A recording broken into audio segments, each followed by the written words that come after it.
All right, everyone. Nancy Pelosi is vowing that when the Democrats have, official control of the House, they're going to push bipartisan, common sense gun control. Yeah, I was happy at first because it means that they would expand the Second Amendment and repeal most of the existing gun control. But then I realized, no, this is Nancy Pelosi. She doesn't have a little bit of common sense left in her brain. She's like literally demented and reigning like a witch queen or something over a political party in which an increasing minority of people don't even like her. So apparently they've got some of the sellout Republicans on board for common sense gun control. Thankfully, it's likely to die in the Senate. So, it's going to be funny to see this battle. By the way, a threat of government shutdown, as Nancy Pelosi additionally says, no, we're not going to trade votes on the Dreamers or anything to build Trump's wall. It's never going to happen. Now, that might be just upfront bravado. She may end up negotiating because fucking Schumer comes along and says, well, I'm on board with it. It seems like a good idea. The Democrats in the Senate right now being a little bit more austere, being a little bit more interested in actually, having a platform going forward. The Nancy Pelosi Democrats are willing to obstruct, and I think that they're going to regret it before too long, as Trump says, okay, go ahead and shut down the government because you favor, having an open border. I'm going to browbeat you every single day, and it's going to be hilarious. Trust me, that's what Trump wants. He'd rather them shut down the government and refuse to build his wall so that he has a mandate in 2020 when he wins re-election because of it. He'd rather get the second term than negotiate now and have the chance that the Democrats manage to dethrone him and then probably use dynamite and blow holes in the wall anyway afterwards. Here's the thing. Gun control in the United States is never less popular than when it's seriously discussed. This has been a facet of U.S. culture for some time. It's happened even in the wake of major shooting incidents.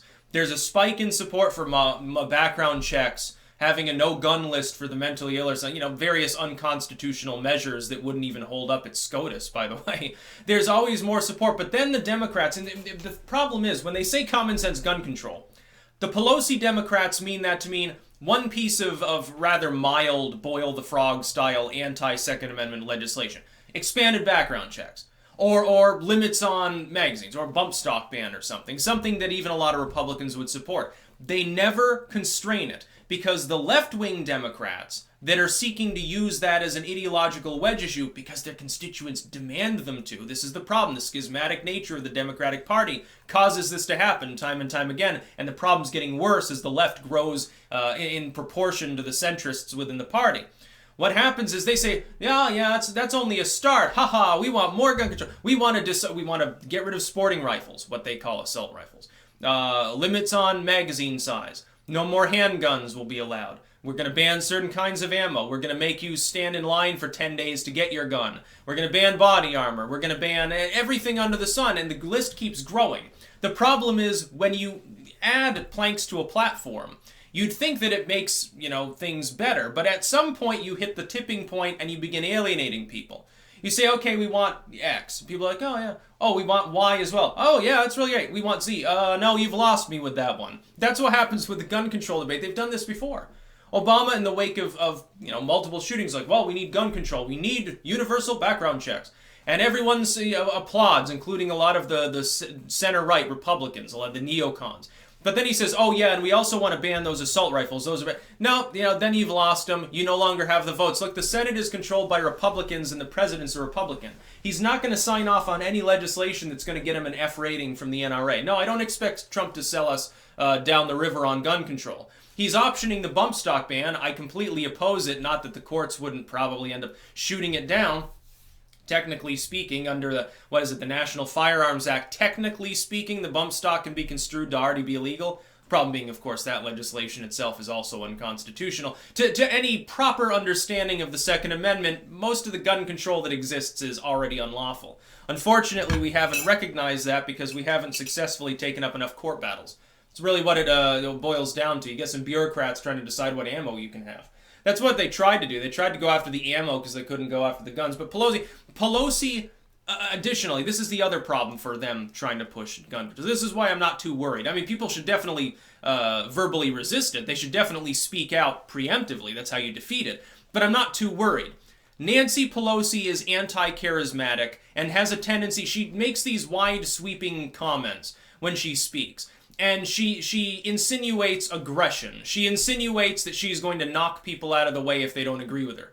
She openly says these sorts of things. That is a big turnoff even to center-left voters. They don't like the fact that Nancy Pelosi is so acerbic. And some people say, well, that's because they're sexist. They don't like a strong, empowered woman. No, trust me, if a dude spoke the same way, they'd have the same problem. Obama did that occasionally.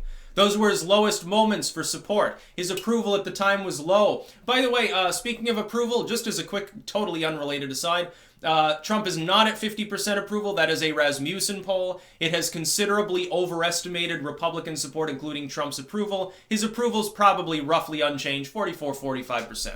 That is to say middling. It's decent, it's certainly survivable, but it's not high. You've got to end the Mueller probe before you're going to see the Rasmussen poll go up. The Rasmussen poll has been tacking 4 or 5 points above the aggregate for some time. Just an aside to people who think that Trump has magically gained a mandate just because Nancy Pelosi will be more visible. No, she hasn't really done enough damage yet to do that. But she will. She's going to do... Trust me, Pelosi is Pelosi. She's going to do what Pelosi does, which is she's going to say crazy shit, she's going to obstruct, and she's going to collapse the DNC's approval among its own lay people. She's going to piss off the far left, she's going to try to make overtures to them and accidentally piss off the business Dems, and she's going to go forth with tax reform repeal, we're going to up taxes and take your guns. What better possible platform could Trump have to run on for 2020? This is why he's at an advantage. This is why I've consistently said he's got a better than 90% chance of winning re-election. Because there was no scenario in which you don't either get a Pelosi house or the Dems looking totally weak. That's why. And now that you've got a Democratic house, Pelosi will be leading them. She managed, Marcia Fudge dropped out because it turned out she was had ideologically supported for office a murderer, someone who was convicted of murder. Not necessarily a good look, especially I think it was a dude who killed his wife, wasn't it? Yeah, that's a good look for a Democrat. No. Gun control will not be passed, ultimately. The House will pass it with flying colors, probably with some bipartisan support. It'll get stalled out in the Senate.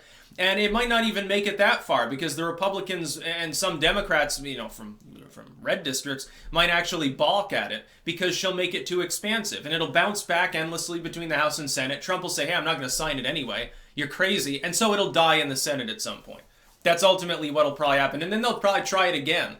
They'll probably do it 3 or 4 times because they don't learn from their mistakes. That's been Pelosi's problem. It's like the Democrats made a huge mistake by not putting up more resistance against Nancy Pelosi. You made a huge tactical blunder. I'm seeing Democrats pointing this out. It's not like, the far right doesn't like her, and so they're trying to criticize her. No, trust me. The best thing for you as a party would be if you had defeated Pelosi and gotten someone more sane in that position.